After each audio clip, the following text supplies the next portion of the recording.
values-based decision making. How you spend your time and how you spend your money will show you what your values are. I really spent a lot of time on the partnership discussion for one reason.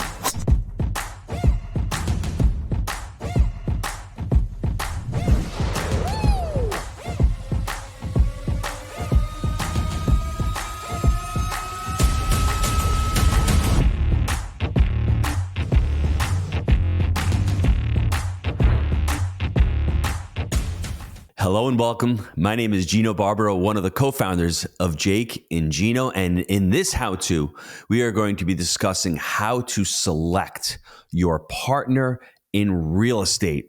And more importantly, it's not just about selecting your partner, it's selecting the right partner that you can grow with.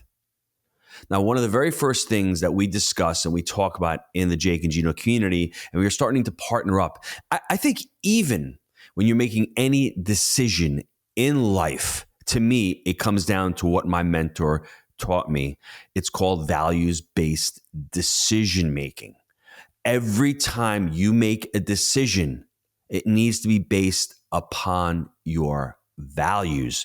I just launched a book about a month ago. It's called Happy Money, Happy Family, Happy Legacy. I'm holding it up for those of you on YouTube. If you'd like a copy, email me, gino@jakeandgino.com, and I'll send you a PDF copy. Now, why do I mention the book? In the company that I've created with my family, it's called Barbaro 360. Our logo is a tree. So what I want you to do, if you're listening to this, you're watching this on YouTube, I'm going to use my hands here a little bit on YouTube. Picture the tree. And with the tree, a beautiful tree, it's got branches, it's got roots, it's got leaves. And around the tree itself, we're going to have a circle around it. Now, encapsulating the entire tree, I have the word values around it. The roots themselves, I have the word family. Those roots denote family. The trunk of the tree has got money all the way up to the branches. And on the branches, there's leaves. And on the leaves, I have the word legacy. So for me, as I'm looking at this and I'm teaching people about creating happy money in their lives, it really comes down to making the choices that really align with your values. And for me, early on in my real estate journey, I was still working at the restaurant. It was not aligned with my values anymore. That's why I didn't like it. Now, if you're in a job that you're stuck, you don't like, you need to go, it's another day. I've heard that from so many people in the last 6 months. Hey, how you doing today? Another day. Still 6 feet above ground, or whatever they say. And I'm saying to myself, wow, that is an unhappy way to live. I was living unhappily, making money at the restaurant, and I couldn't understand why. It's because at some point, the restaurant was not aligning with my values anymore. I worked longer hours. I saw my family less. I had to work on the weekends. I had to work on the holidays. I was missing so many things. And as I got into real estate, I realized that's what I truly wanted. I still wanted to help people. Those were one of my values. I wanted to control. Real estate fed that part for me. I can control the asset. I still wanted to work hard. That was one of my values. I still wanted to help people. One of my values. I still had that long-term mentality. Real estate allowed me to have that mindset. And I still had that entrepreneurial spirit. Real estate allowed me to do that. So around that tree, think about values. Every decision that you make needs to be based upon your values. Now you may be saying to yourself, how do I figure out what my values are? What do I need to do? I've just been making decisions, whether you know it or not, your decisions are being based upon your values. Tony Robbins says it best. How you spend your time and how you spend your money will show you what your values are. If you love hanging out on the weekends, not doing anything, leisurely, nothing wrong with that. You like watching Netflix a lot, your values are a lot different than somebody who on the weekends is reading books, going to seminars, working on their business, investing in their education, looking to grow. Two different value sets. Neither one is right or wrong. But at some point, if you're working so hard on the weekends and you're doing all that work and you're saying to yourself, I'm not really enjoying myself, I don't like this. Well, re-examine your values. Are you supposed to be doing that? Or is that something that somebody told you that you need to do? How do you figure out your values? I would say go back in time. Go back when you were a young person, a child. Think of some stories that surround your life. For me, it was always going back to my days when I used to go work with my dad at the restaurant. And one of my mentors, one of my coaches taught me to do this exercise. He said, think of a story when you were younger. And a lot of you may say to yourselves, I don't remember. You can remember. Sit down and just think of a time, young, impressionable, something that you remembered. And for me, it was going to the restaurant when I was like 8 years old, working with my dad. The values that I have today were really created through those relationships that I had with my dad and my mom. He was hardworking. He was responsible. He provided for the family. He loved his family. He would do anything for me. He was often sick, but still went to work. 30 plus years of being in the business. I've missed maybe 10 sick days in 35 years. Who did I get that from? I got a lot of those values from the family.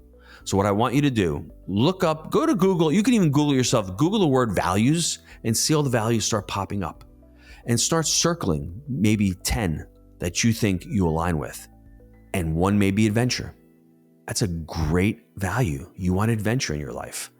So if you're in real estate and you're an adventuresome person, multifamily may not be the gig for you. It's pretty boring. But with adventure, what about boutique hotels? What about Airbnbs around the world? Buying real estate in other parts of the world so you can go and travel to them and make money while you're doing it. That's just one small example that I'm trying to share with you. What I'd also like you to do, as you're starting to learn this, think about any relationships or any deals or any decisions that you've made, let's say over the past 10 years, that were great, that you said, thank God I did that. And then think of some of them that were really bad, that you said, I can't believe I did that. Now, there's no mistakes, obviously. Those are problems. You'll learn. You'll find the opportunities from those problems. But for me, there are some that are so glaring that it's almost impossible to ignore. I mean, the first one for me is partnering with Jake. That was a great business partnership. That was a great alignment of interests. Our values aligned so well. Little did we know, we didn't understand values-based decision-making, but we sort of liked each other, but our values were so much in alignment. The values that I just laid out to you before are very similar to what Jake's values are. We wanted multifamily. We wanted long-term. We wanted to create wealth. We were both responsibility junkies. We both loved our families. Everything aligned really well. Now, going to a situation where a partnership or a deal didn't work out, I partnered up with a couple of guys down here who built vacation rentals. One of the guys was great, still friends to this day, actually really good friends. The other two guys, well, let's say their values did not align at all with ours. I fell in love with the idea of having some extra money and trying to make passive income in real estate. Yeah, it's passive if you know what you're doing, or you're in the niche, or you have partners who you can trust.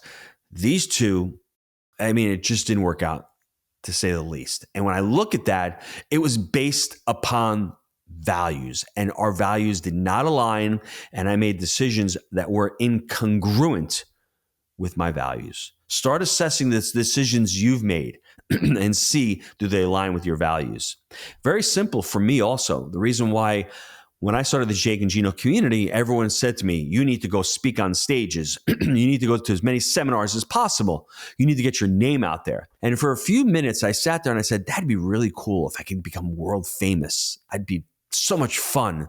But then I stopped and I took a step back and I said to myself, if I really do that and I do become successful, what will be the cost? Because there's always a cost, isn't there?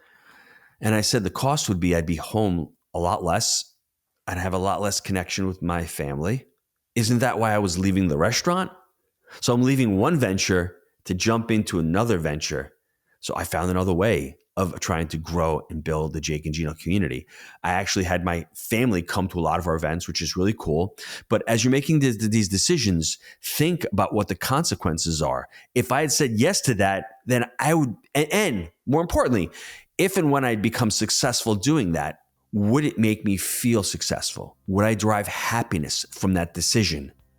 As I'm looking back, I absolutely would not have found happiness with that decision because an important part of my life, probably the most important part, my family would have been neglected in that process.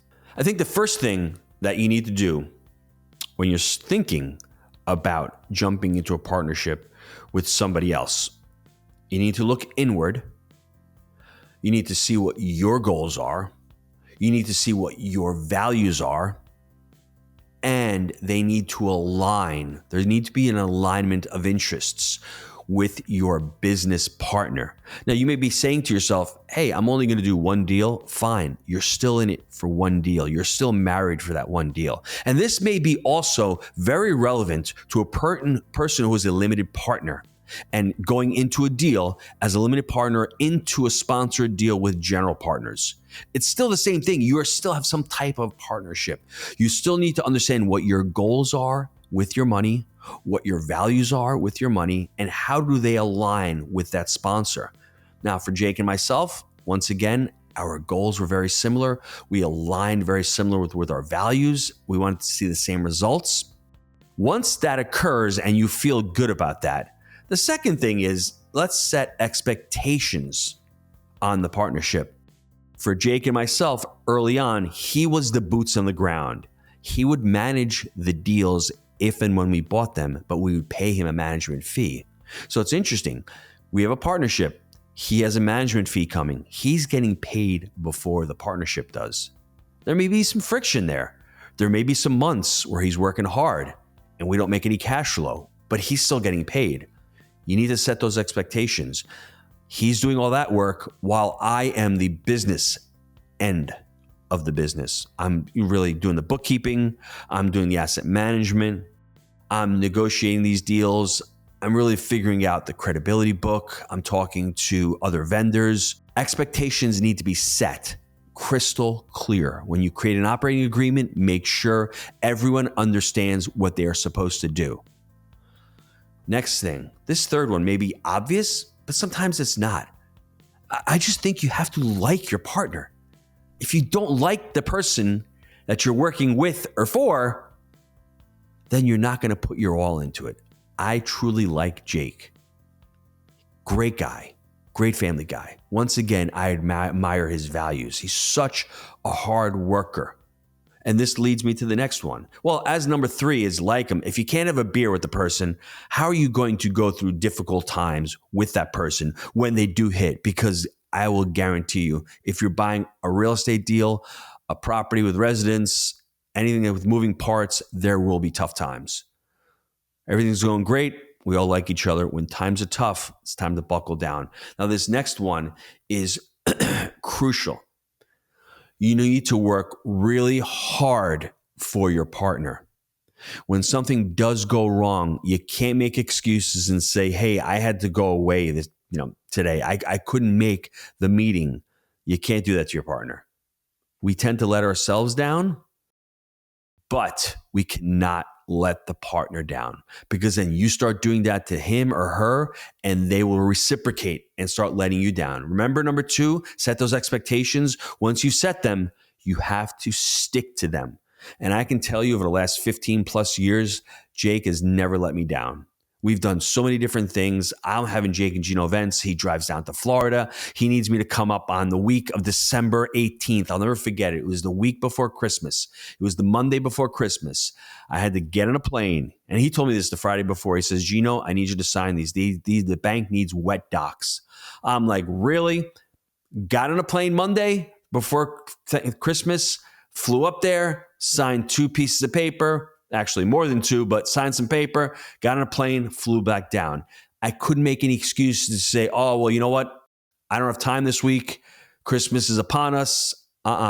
He did so much work to get that deal to the finish line that I could not let the partnership down by saying, no, I'm not available. I got my ass on the plane and I flew up to Knoxville. That's what you need to do as a partner. Your partner's working hard. You can't let them down. And the last one, this is truly crucial, I think important for any business owner looking to partner. You're always looking to add value to the partnership. Whatever you can do to elevate the partnership It's in your best interest, obviously, because if the partnership thrives, you thrive as part of that partnership. But your mindset as an entrepreneur is always looking to add value, always looking to create more value.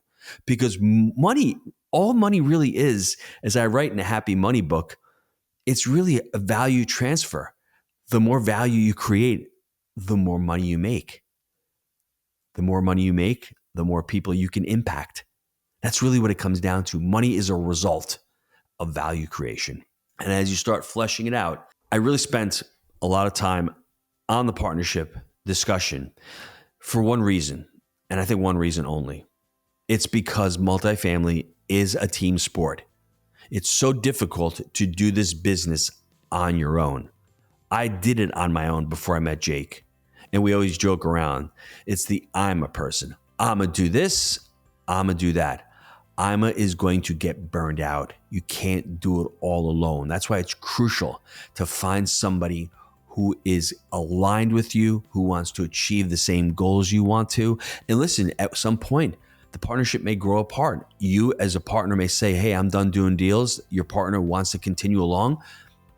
There's nothing wrong with saying, I think we should take a time out. I don't really want to grow anymore. But at least know that. At least know that you need to step back from the partnership. But that's only from understanding your values and what your goals and objectives are and having that honest, open conversation with your partner. I want to thank you for spending part of your precious time. I know how important this topic is, and I just wanted to really get it out there and make sure that as you're selecting a partner, always think about that circle around the tree, values-based decision making. Thanks for spending part of your time with me today, and I will see you on next week's How To. Take care, everyone. Thanks for tuning in. If you enjoyed today's video, be sure to like and subscribe so you'll never miss another episode.